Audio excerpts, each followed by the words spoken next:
everybody, this is Strategywizard again. I'm going to be doing another review of Cosmic Encounter expansions. I'm going to do it 2 at a time on this one. It's going to be Cosmic Alliance, Cosmic Conflict. Cosmic Conflict actually came first. But these 2 expansions, I want to do them together because I get a similar overall feel from them, and I'm going to give them the same rating in the end. So I figured they'd be good to go together. So let's go ahead and go to the table. Let's see what they add to the game, and then I'll tell you what I think. Okay, so on the right side we have Cosmic Conflict, which came first. Then we have Cosmic Alliance on the left. So these 2 expansions, they both add a new player color. We have black with Conflict, and we have white with Cosmic Alliance. So that's awesome, especially because black is my favorite, so I'm glad they added that. But the point is, you get a new player color for each of these, with each of these expansions. So now, if you have everything at this point, if you've got an Incursion and now these 2, you can now play with up to 8 players, which is a lot, to say it lightly, which I've never played with that many, unfortunately, so I don't know what that's like, but I'm sure it's pretty epic. So, but that's beside the point. You have more player colors, so you have more players you can play with. Now, there's some key things that these both add. Now, you remember, Cosmic Incursion added the rewards deck, which made it to where, you know, if you allied with the defense and, you know, won, then you could get those cards that added all kinds of cool new things. That was huge. Here, there's nothing nearly as exciting in my opinion. Now, the hazard deck is what you get new with the Conflict expansion, and don't get me wrong, it's interesting, but this is not something that I think is that important, and I don't play with it that often. Now, what'll happen is whenever you pull Destiny, there's certain Destiny cards that have a little glowy area around the big color light of the Destiny card, and whenever it has that little warning symbol, that means you would draw a hazard. These hazards do different things. Like in this case, during this encounter, allies may send ships from the warp into the encounter. If the ships survive the encounter, they do not return to the warp. So that makes it to where, you know, it's good to make allies are more useful, or their people are more interested in allying because they can bring them from the warp instead of from their planets. We've got, for the duration of this encounter, the 2 main players trade powers. This includes everything that goes with the power, such as the Miser's Hoard, Industrialist Stack, etc. After the end of this encounter, the main players trade back. So that's kind of chaotic because you go into an encounter expecting to use your power, and now suddenly you're going to be using your opponent's. That's pretty crazy. Play now proceeds in the opposite direction. In other words, if play was passing clockwise, it now proceeds counterclockwise. I'm pretty sure this temporal anomaly happens a few times. There's another one. There's probably at least one more. I could be wrong. Maybe I'm wrong. Okay, maybe there's 3. Yeah, there's 3 of them. And then there's these right here. The Entropy Beast. While the Entropy Beast is in play, each time a special or wild Destiny card is drawn, remove the planet with the most ships on it from the game, sending all ships on it to the warp. If a player's home system is reduced below 3 planets, all players lose the game.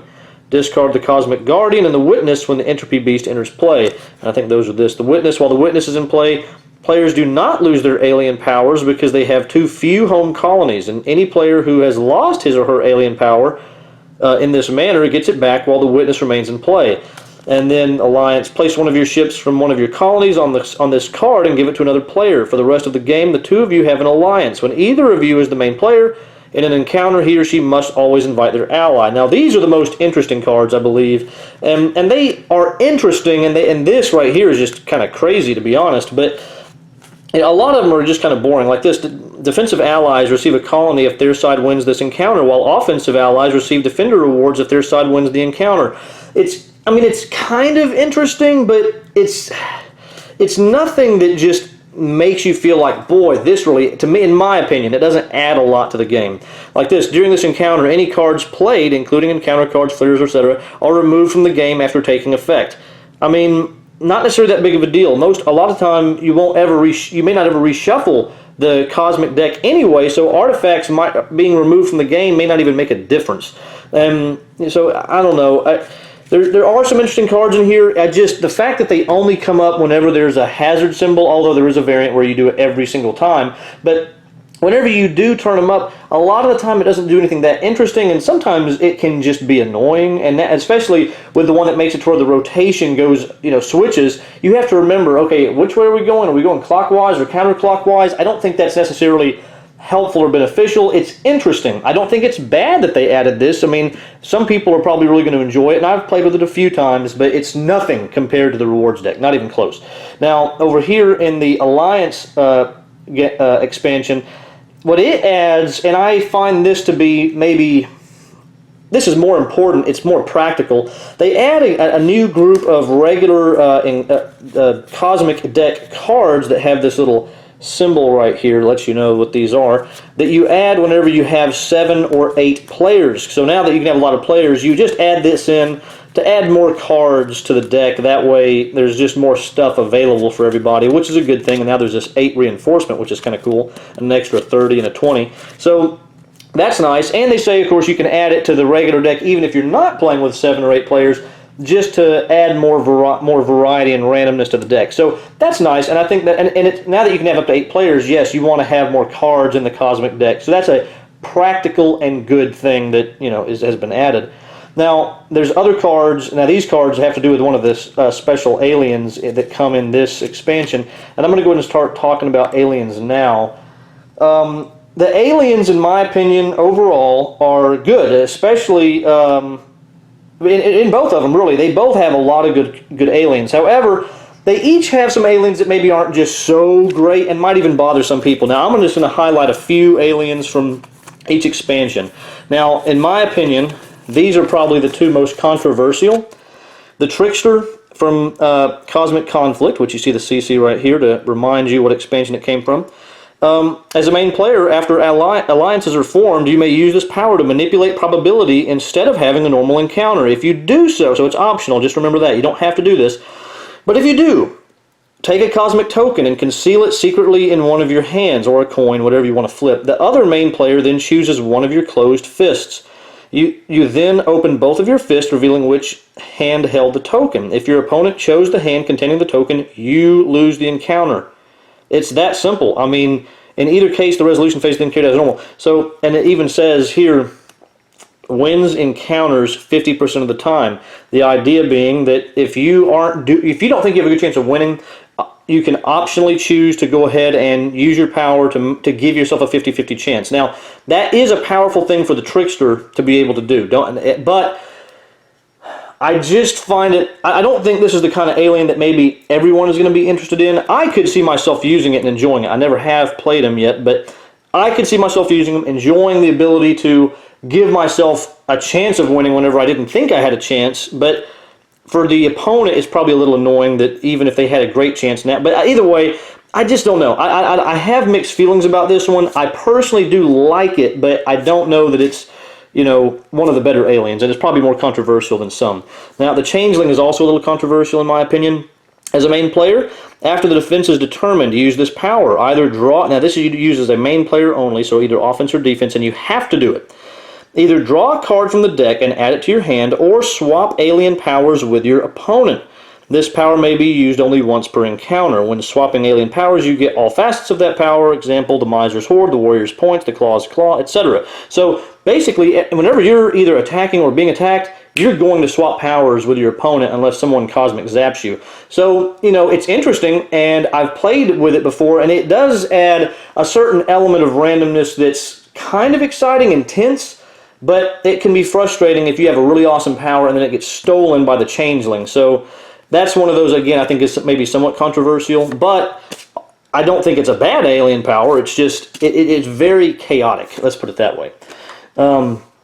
Now, this one, I think I've seen some people have problems with this one, but boy, do I like him.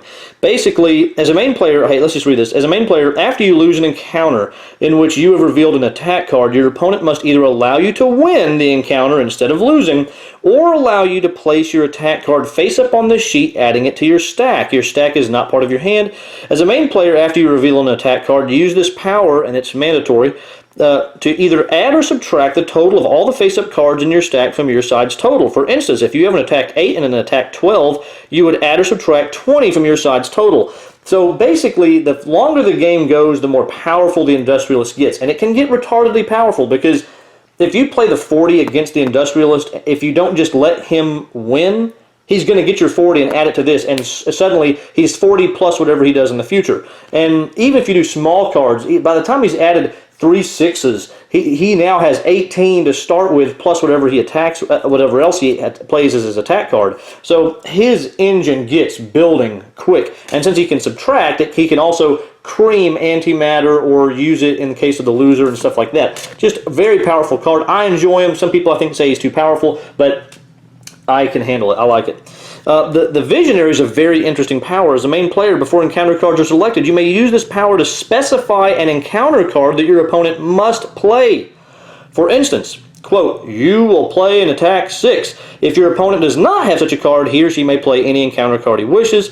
Well, if your opponent does have the card, he or she must play it unless prevented by another player. So you can even do a negotiate. You will play a negotiate. And if they have one, they have to play it against you. Well, and if you know the distribution of the cards, which I made a little cheat sheet that has that. In fact, it's right over here. Because I found it to be, this is one of the reasons why I had this, because I want to know, how many of certain things are possibly available. But with that, if you know the distribution, this is very powerful because there's a decent chance that someone has a 6 or an 8 or negotiate. So you can use this to really give you the upper hand in a battle. I really like this card a lot.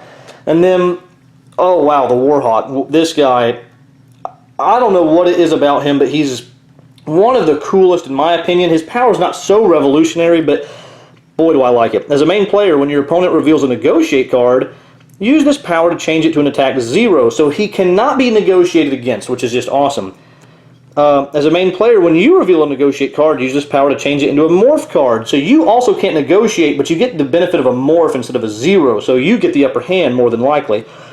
Or you're at least going to be tied with him. It's way better than a 0 in almost all cases. And then as a main player, if both you and your opponent reveal negotiate cards, use this power to change both into attack 0s. So basically, there's no negotiation, there's no compensation that's going to be going on. There's going to be an outright attack. It's attack against attack, and that makes him just, if you have a lot of negotiates, or if you're playing with, say, the pacifist who, wins with negotiates, we'll see suddenly out of the blue his negotiate cards become 0s. So he's very useful against certain aliens, and he's just cool with the fact that he's always focusing on attack. He makes every battle an actual attack. No negotiation, no compensation, no nothing. No planet for a planet. So it's interesting. Now, I'm sure some people don't like that because planet for a planet is a very popular thing to do whenever you do a negotiation, but still, I think the Warhawk adds a very interesting deal to the game, so I really like it. Now, let's go ahead and hop along over here to the Alliance, and this one, oh boy, I don't even play with this alien. Now, this is, in my opinion, the worst alien of the bunch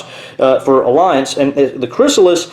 You place 8 tokens on this sheet, 6 if playing with 4 planets, which we're not worried about that. You have the power to change. At the start of your encounter, use this power to discard 1 token from this sheet. If there are no tokens left, look at the top 10 flares of the unused flare deck. Choose one of those corresponding to an alien that does not have game setup text on its alien sheet. You become that alien for the rest of the game. Add its flare card to your hand and take its alien sheet.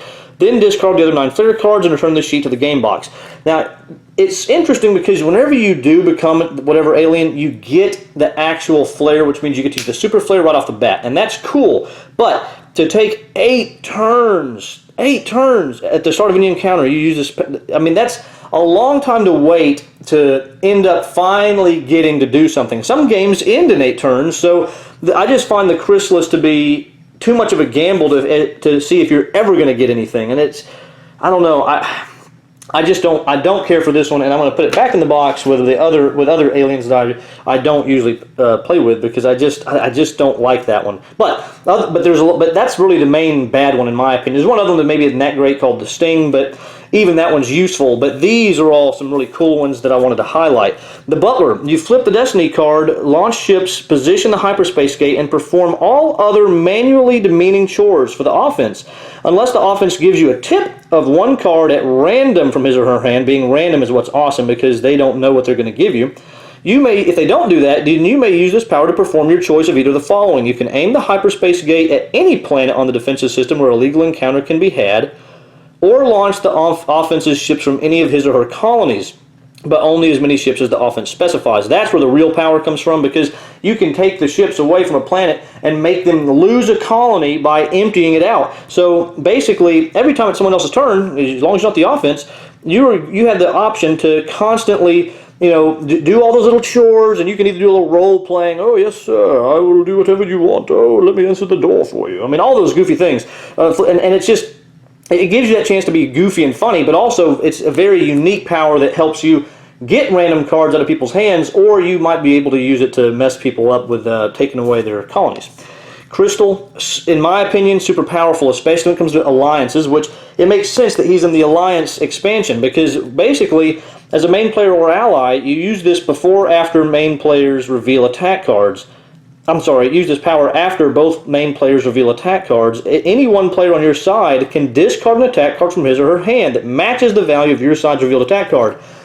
Basically, what happens is you square it. So, like it says right here, it says, for instance, if your side reveals an attack 8 and any one player on your side discards an attack 8, you change the revealed card to an attack 64. 8 times 8 is 64. So this is a great way. If you can make a good deal, say, hey, ally with me. I've got an 8. Do you have an 8? We can do something awesome. And you can become super powerful with the crystal. I think that's really great. The Skeptic, very unique. You can doubt that someone will win. And if they doubt, if the opposing player agrees and is the defense, all offensive ships in the hyperspace gate establish a colony on the planet as if they had won. And defending allies return to their other colonies. If the opposing player disagrees or double doubts you, encounter cards are played. If one side loses or a deal fails, double the number of ships normally lost by either you or the opposing main player. It's the psychological way this works with doubting, because specifically, it says you may use this power to tell the opposing player, I doubt that you will win. It has to be that you doubt that they'll win, but the point is, if they agree with you and they're the offense, that the player ends his turn and sends all his ships in the hyperspace gate back to the other colonies. So it's like an intimidation, psychological warfare tactic, because suddenly, if you say that, they have to decide, are they bluffing, or are they really thinking that they're going to win? And that is a powerful thing in this game. The negotiation aspect's already powerful, but whenever you can do this kind of bluffing and intimidation, that adds a whole new element that I really enjoy, and it just keeps people guessing, keeps people on their toes. Love that alien. Poison, find this to be fascinating. Each time a card with a hazard warning, so that goes back to the fact that, is this the one that, yeah, this one, no, this wasn't even one with a hazard deck, but, so that conflict added the hazards. This is another way of making the hazard warning on the Destiny cards matter, which I like the fact they're trying to make them matter, because even though a lot of people complain that they're hard to see, and they are kind of hard to see, but at least they're trying to make it functional. So each time a card with a hazard warning is drawn from the Destiny deck, you use this power. Each foreign colony in your home system loses one ship to the warp. So that means anyone else who is in your system of planets, they're going to lose a ship to the warp. That's awesome, because once it's like they just are slowly, the poison is just slowly killing them off, and I think it's just cool thematically. It's really neat. In addition, as a main player, if both players reveal attack cards and your opponent's attack card value is within 2 of your attack card's value, which not a great chance that's going to happen, but it could, you may use this power to win the encounter regardless of the actual totals. That's another one of those things that makes people nervous, and it can just add a little level of intimidation. He's not a super powerful alien, but in my opinion, but he's interesting, and it makes people not really want to get on your planet so much, and I like that. I think that's cool. Okay, and then finally, the Schizoid. Everyone knows about this one for the most part. It's an amazingly interesting and unique alien. Basically, you can change the rules of how to win. And he has these cards, and he'll choose one. There's a way that whenever other people fight him, they can end up finding out what he didn't choose as the alternate win, so eventually they might be able to deduce what the actual new winning condition is. But like this, to win the game, a player must have at least 3 foreign colonies and then successfully make a deal. Instead of 5 foreign colonies, it's only 3, but you have to make a successful deal. Only the Schizoid will know that at the beginning. Other people can eventually deduce it. Of course, you can also win the normal way, don't get me wrong, but this is a way that he can win quicker, but usually, like this one. To win the game, a player must have at least 3 foreign colonies and then successfully reestablish a home colony on a home planet he or she has lost. It's stuff like this, or this one, a player must have at least 3 foreign colonies with 4 or more ships each. All those kind of things. I mean, there's 6 total possible alternate win conditions, but these make a big difference because, whenever you're playing against him, you're already going, man, I wonder which one it is. You're trying to figure that out. He knows, and he's trying to get to it as quickly as possible, because it's pretty much a faster way of winning if you can pull it off. And I think this is one of those things that adds a lot of chaos here that's interesting, and I'm sure a lot of people don't like it, but I really like it. I think it's really interesting. So that's the gist of what you get. New player colors. I know I went on way too long probably about this, but I just really want to highlight some of these aliens and everything. A lot of cool stuff, very interesting, unique alien powers, and of course you get the flares of those powers. Now let's go ahead and go back up top, and then I'll tell you what I think about these expansions. I made a little mistake. I want to go ahead and fix that right now. The Schizoid card that is face down on the sheet, the one that he picks, it lists the victory conditions players must fulfill in order to win the game with a normal victory. The conditions on this Schizoid card replace the normal victory condition of accumulating enough foreign colonies to win. Alternate victory conditions are not affected by this power. Any player who has completed the normal victory condition may play a Cosmic Zap on you at any time to win the game. So that's a clarification. You can still win the normal way if you Cosmic Zap him, but if you don't Cosmic Zap him when you have 5 or more foreign colonies, then you have to fulfill the condition of his card. I forgot that it does. You have to fulfill this condition, which you don't know what it is. Only he knows, unless you deduce it over time. But that's what's important, is to win the normal way, you have to Cosmic Zap him. Just had to add that in. Don't want to cause any confusion. Sorry about that. Okay, so here's the thing. Neither one of them adds that awesomeness of the rewards deck, which is not really that surprising. I mean, it'd be hard to come up with something else so amazingly, integrally, just fascinating as the rewards deck. So I don't really hold that against them. But what gets added, the hazard deck, I'm not feeling it. I mean, I enjoy it a little bit, but it's something that I very rarely play with because I feel like it adds more chaos rather than fun. And I understand with Cosmic Encounter, there's some level of chaos to be expected. Even to the point where, some alien powers are so chaotic that it's, mind-blowing sometimes. But that feels more natural and more fun because they have the power. That's just something that's in this game and it changes this game. But the hazard deck, the stuff that happens, it just seems to be stuff that just interferes maybe a lot of the time. Don't get me wrong, I don't think it's horrible. It's just not something that I want to add to my games of Cosmic Encounter that much. But it's still interesting, and the alien powers, there's a lot of great alien powers that get added with it, so I'm not really unhappy with this expansion at all. Actually, I really enjoy it quite a bit. I mean, getting to add black, which is my favorite color to play, and the fact that, you get all these great alien powers and new flare cards, that's really the most important thing for me in these expansions for the most part. I want the aliens. I want more aliens because that adds more variety, more chances of interesting combinations, so I'm good with that. I'm totally happy. As far as the Alliance, I really do enjoy the fact that they added this deck, even though I have yet to use it because I've never played with 7 or 8 players, but it's a very practical thing, and if I want to, and I might do it at some point, just add this in with the regular Cosmic cards just to add a little more randomness to the distribution. All that's great, and I think that's a good practical thing now that you can get up to 8 players. Add more cards in there, that way it doesn't just empty too quickly. And the aliens I find to be overall very interesting, very unique. Apart from the Chrysalis, which I don't play with, I don't see anyone really wanting to play with that alien. It just, having to wait 8 turns just to be able to finally get a real power. Even though you get the Super Flare, you may not make it, or by the time you make it to that point, you may not get to really do much. And I think that takes away some of the fun of the game, not being able to have a power that you can use. But the Schizoid, to me, is one of those that, even if you don't personally like it, it's such an interesting alien to actually modify the way that you win the game. That's just amazing, and he makes it worth it almost by himself to me, just because he's so unique. But there's a lot of other really interesting aliens. The Skeptic's awesome. Poison is interesting, even if he's not super powerful.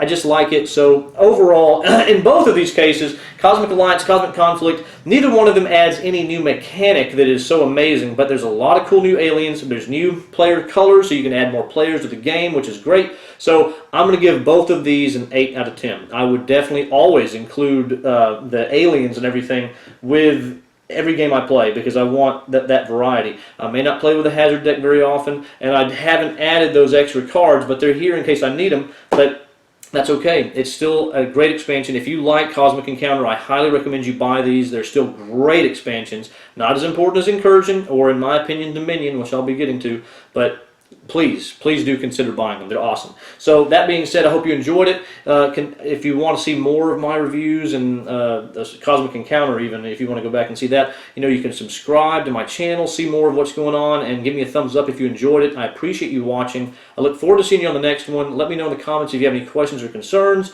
and let me know if you think I'm crazy for liking Cosmic Encounter so much, because I know some people do. But that being said, go ahead and look forward to seeing the next one. I hopefully will continue doing all the expansions pretty back-to-back, relatively speaking, and I look forward to seeing you on the next one. Take care.